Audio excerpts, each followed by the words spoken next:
Guys, welcome to another episode of Morning Tea. My name is Wahima and today's tea is iced fairy nectar tea by the Mountain Witch Tea Company. Delicious. I love crunching ice so much. It's crazy. Melanated. Okay, so I know it's been a long time since I've done a morning tea and there's so much happening in the world. So I'm going to try to integrate some serious stuff with some not so serious stuff so this isn't a crazy serious morning tea. Anyway, so jump right in. Let's talk about 9-year-old Tyshawn Lee and his death in Chicago, November 2nd. So if you guys haven't heard, Tyshawn Lee is a 9-year-old boy who lives in Chicago, or who lived in Chicago. He was lured into an alley on November 2nd and shot. So investigators and police think that it has something to do with his father, Pierre Stokes, and his affiliation with gang members, gang violence, gang stuff. And so police investigators think that that has something to do with this boy's death. There was a large public outcry. His mother's friend set up a GoFundMe, right? GoMe Fund account online is where people could donate. And so from all over the country, strangers donated money to help the family of Tyshawn pay for funeral expenses. It turns out that the city ended up paying for them, or at least partially, or some of the expenses. Anyways, Raw Emanuel showed up to the funeral. Apparently, Nick Cannon showed up to the funeral. So it had some high-profile people at that funeral, and it was just kind of like everyone was just really upset about the death, as they should be, of the death of a 9-year-old Tyshawn. But there are now allegations and information that his mother used part of the money from the GoMe Fund to buy a brand new car. And her initial response was, I don't feel safe, and having this car makes me feel safe so that I can get to and fro without being shot at or attacked. And the public really was upset with her about it. A lot of people felt like she shouldn't have spent the money on a car and that she just went on and bought this brand new car, and it's just very irresponsible of her. And there was a lot of people talking mess about her on social media, and so she shot back saying that, changing her story a little bit, saying that she's bought the car with money she had saved up, and that the only reason anybody even found out about it was because the car dealership put her picture on Facebook without her knowledge. And, that nobody understands what she's going through and that she's scared. And I believe all of this. I don't know that I believe that she used her own money to buy the car, but I do believe that she used the money to buy the car because she's scared. However, we just have to understand that she doesn't know any better. Those of us could have found, there are some of us who could have found way better things to do with that money, i.e. move out of the neighborhood that you're scared of being in, move out of it with that money.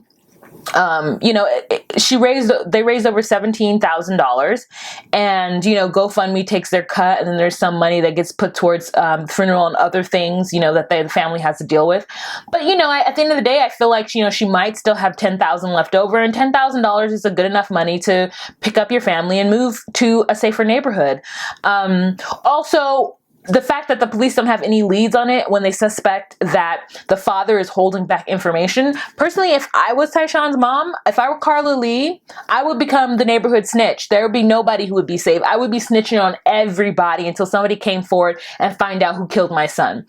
So she's in a completely different world than I am. So I would have reacted completely different. You may have reacted completely different. And I think what we need to understand is that she just doesn't know any better. This is her world, doing the things that we think that she should have done with the money isn't something she's going to do. She's going to do something different with it. And part of that is buying a car so that she could feel safe. I feel that that is nonsense and it's dumb, but it's what happened. And honestly, I stick with my guns in saying she just didn't know any better.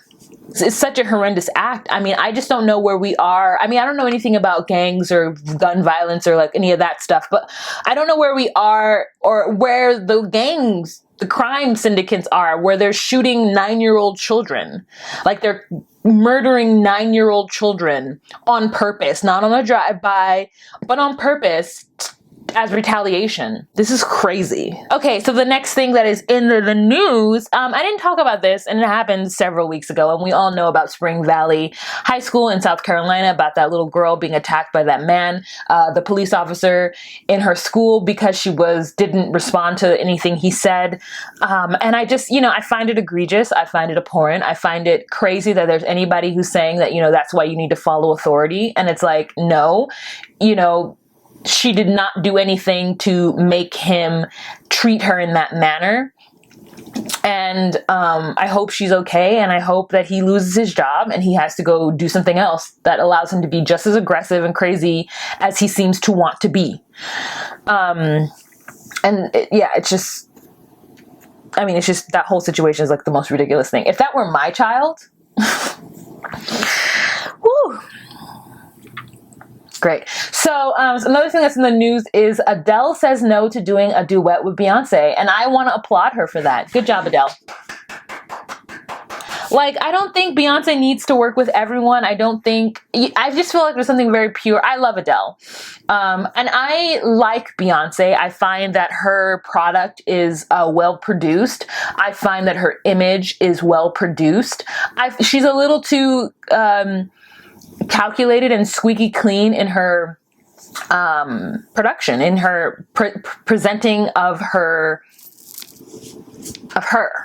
She presents herself. She's a package, and it's too polished for me. So I'm not a stan of Beyonce, but I do acknowledge that she's super talented and she's beautiful, and she, is in charge of the game and is a woman, a powerful Black woman. So, in solidarity, yeah.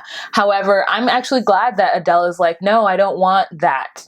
I don't want to do a duet with you because I'm not that. I'm this, To me, Adele is like a sacred singer-songwriter, and I want her to stay true to that as much as I think she can in this kind of industry, And I think doing a duet with Beyonce, for whatever reason she said no. I don't actually know why. I'm just making up the reason why she said no, but I think it was a very good choice, Bravo to Adele. Stay on your side, and Beyonce, you stay on your side. And ne'er the two ever meet. So another weird thing that's happening is, a couple weeks ago, Halle Berry got shamed by her ex-husband or her ex-boyfriend or something. She's recently divorcing Olivier, her latest beau or husband, who is the father of her second child. And, one of her old boyfriends jumped up because, there's those rumors that Halle Berry was being, domestically abused by two of her boyfriends or one or more of her boyfriends in her past.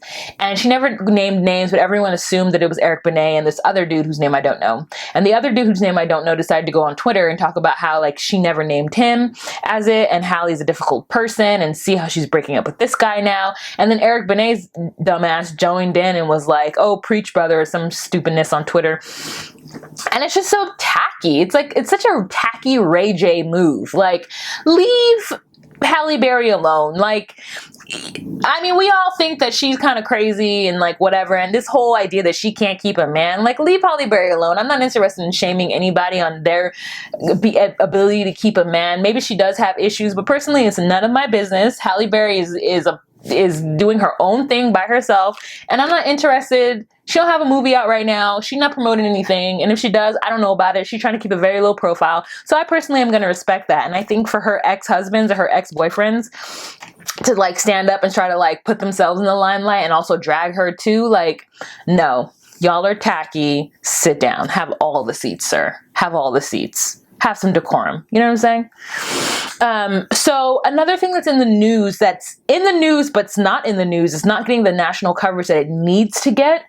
So Daniel Holtzclaw of Oklahoma City, a former police officer in Oklahoma City, is being charged with 36 brought against him by 13 different women. So it turns out that Daniel Holtzclaw was using his power as a police officer to abuse, rape, stalk women. And all the women that came forward, there's a pattern. And that pattern is that they're all relatively low-income, poor Black women. So he's going after Black women who are prostitutes, who are drug addicts, who have records forcing them to do sexual things in order for him to not arrest them. So completely taking advantage of his position of power and abusing these women. So the first woman to come forward was a 57-year-old woman who he pulled over in her car, like did a breast check to like check to see if she had any drugs on her underneath her in her bra, and then made her give him oral sex. After she came forward, other women started to come forward. The jury is all white and predominantly male. So I believe it's something like 8 men, 3 women. Defense attorney is using words like all-American guy and streetwise women and all of this sort of derisive language that's just gonna like inform the jury and hype up the white scare of black people and black women, and thinking that these black women should not be trusted, which is so horrendous and terrible, especially because he committed these crimes as a police officer, someone you're supposed to be able to trust. And it's what's even crazy about it. Another thing that's crazy is there's a Facebook page in support of Daniel. And it's like 13, I just don't understand this idea. 13 women come through and say that this police officer did something to them, and they're thinking that it's some sort of mass conspiracy. Like, no, something is up with this man and they need to figure it out, and there needs to be justice for these women, and people need to be talking about this. I wish this were getting as much coverage as other things that are getting coverage in this country right now. This is equally as important as a white officer slaying a black man. And there's, one of my last videos, I talked about how it feels like black women are at the bottom of the totem pole and they don't get the respect that they deserve. And that, when we talk about the black plight in America, we really talk about it affecting black men, and we don't talk about how it affects black women. We don't feel the love from our male counterparts, and we don't feel the love from our women of other races. Like, where are all the feminists? Where are all the women's groups that normally rally behind issues like this? And why aren't they supporting this? Are they not supporting it because it's black women? Are they not supporting it because it's black women who are prostitutes or drug addicts or have other issues? Like, this is equally as important. And maybe even more so important, because these are the people who most likely wouldn't get this kind of coverage, and they need to be respected, and their voices need to be heard. I really wanted bigger things from the gay Fox. That's just a really side note. I'm like, she should be more famous than what she is. She's quite fabulous. Okay, guys, so that's the end of morning tea. If you have any questions, comments, or concerns, please leave them down below. Please join the conversation, and I hope you have a fantastic day. Bye.